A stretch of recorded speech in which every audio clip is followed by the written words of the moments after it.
हजूर अकरम सल्लल्लाहु अलैहि वसल्लम की पैदाइश से सिर्फ 55 दिन पहले यमन का बादशाह अबरहा हाथियों की फौज लेकर काबा ढाने के लिए मक्का पर हमला आवर हुआ था। उसका सबब यह था कि अबरहा ने यमन के दारुल सल्तनत सना में एक बहुत ही शानदार और आलीशान गिरजाघर बनाया और ये कोशिश करने लगा कि अरब के लोग बजाय खाना काबा के यमन आकर इस गिरजाघर का हज किया करें। जब मक्का वालों को ये मालूम हुआ तो कबीला कनाना का एक शख्स गैज़ो गज़ब में जल बुनकर यमन गया और वहां जाकर गिरजाघर में पखाना किया और फिर उसको नजासत से लथपथ कर दिया। जब अबरहा ने यह वाकया सुना तो वो तैश में आपे से बाहर हो गया और खाना काबा को ढाने के लिए हाथियों की फौज लेकर मक्का पर हमला कर दिया और उसकी फौज के अगले दस्ते ने मक्का वालों के तमाम ऊँटों और दूसरे मवेशियों को छीन लिया। इसमें 200 या 400 ऊँट अब्दुल मुत्तलिब के भी थे। अब्दुल मुत्तलिब को इस वाक़ये से बड़ा रंज पहुंचा। चुनाचे आप इस मामला में गुफ्तगू करने के लिए उसके लश्कर में तशरीफ ले गए।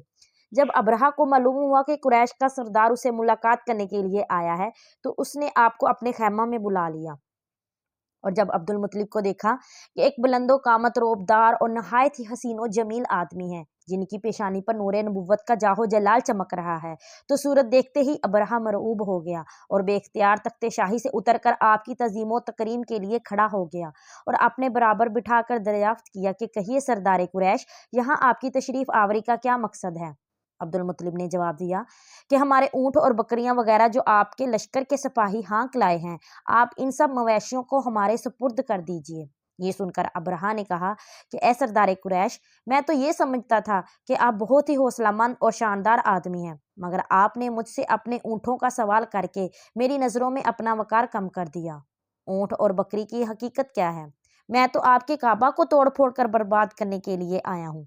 आपने इस बारे में कोई गुफ्तगू नहीं की। अब्दुल मुत्तलिब ने कहा, मुझे तो अपने ऊँटों से मतलब है। काबा मेरा घर नहीं है बल्कि वो खुदा का घर है। वो खुद अपने घर को बचा लेगा। मुझे काबा की जरा भी फिक्र नहीं है। ये सुनकर अबरहा ने अपने फिरौनी लहजे में कहने लगा, ए सरदार मक्का, सुन लीजिए, मैं काबा को ढाकर उसकी ईंट से ईंट बजा दूंगा और रुए जमीन से उसका नामो निशान मिटा दूंगा, क्योंकि मक्का वालों ने मेरे गिरजाघर की बड़ी बेहुरमती की है। इसलिए मैं इसका इंतकाम लेने के लिए काबा को मसमार कर देना जरूरी समझता हूँ। अब्दुल मुत्तलिब ने फरमाया, फिर आप जाने और खुदा जाने, मैं आपसे सिफारिश करने वाला कौन। इस गुफ्तगू के बाद अबरहा ने तमाम जानवरों को वापस कर देने का हुक्म दे दिया और अब्दुल मुत्तलिब तमाम ऊँटों और बकरियों को साथ लेकर अपने घर चले आए और मक्का वालों से फरमाया कि तुम लोग अपने अपने माल मवेशियों को लेकर मक्का से बाहर निकल जाओ और पहाड़ों की चोटियों पर चढ़कर पनाह ले लो। मक्का वालों से ये कहकर फिर खुद अपने खानदान के चंद आदमियों को साथ लेकर खाना काबा गए और दरवाज़ा पकड़कर इंतहाई बेकरारी और गिरियाजारी के साथ दरबार बारी में इस तरह दुआ मांगने लगे कि ए अल्लाह, बेशक हर शख्स अपने अपने घर की हिफाजत करता है, लिहाजा तू भी अपने घर की हिफाजत फरमा और सलीब वालों और सलीब के पुजारियों के मुकाबले में अपनी अतात अशारों की मदद फरमा। अब्दुल मुत्तलिब ने ये दुआ मांगी और अपने खानदान वालों को साथ लेकर पहाड़ की चोटी पर चढ़ गए और खुदा की कुदरत का जलवा देखने लगे।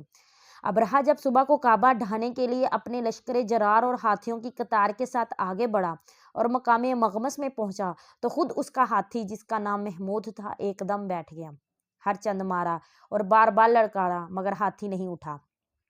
इसी हाल में कहरे इलाही अबाबिलों की शक्ल में नमूदार हुआ और नन्हे परिंदे झुंड के झुंड, जिनकी चूंच और पंजों में 3-3 कंकरियां थी, समंदर की जानब से हर में काबा की तरफ आने लगे। अबाबिलों के इन दिल बदिल लश्करों ने अबरहा की फौजों पर इस जोरों शोर से संगे बारी शुरू कर दी कि आन की आन में अबरहा के लश्कर और इसके हाथियों के परखचे उड़ गए।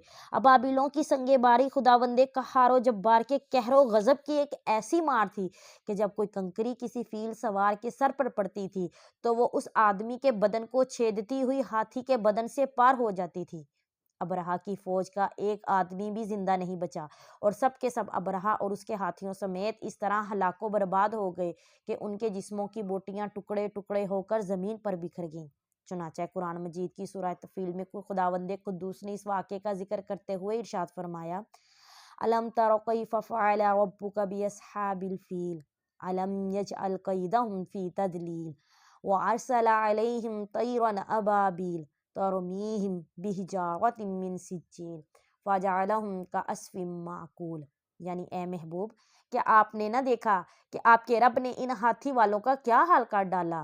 کہ ان کے داؤں کو تباہی میں نہ ڈالا اور ان پر پرندوں کی ٹکڑیاں بیچی تاکہ انہیں کنکر کے پتھروں سے مارے تو انہیں چبائے ہوئے بوس جیسا بنا ڈالا۔ جب ابرہہ اور اس کے لشکروں کا یہ انجام ہوا تو عبد المطلب پہاڑ سے نیچے اترے اور خدا کا شکر ادا کیا۔ ان کی اس کرامت کا دور دور تک چرچا ہو گیا اور تمام اہل عرب ان کو ایک خدا رسیدہ بزرگ کی حیثیت سے قابل احترام سمجھنے لگے۔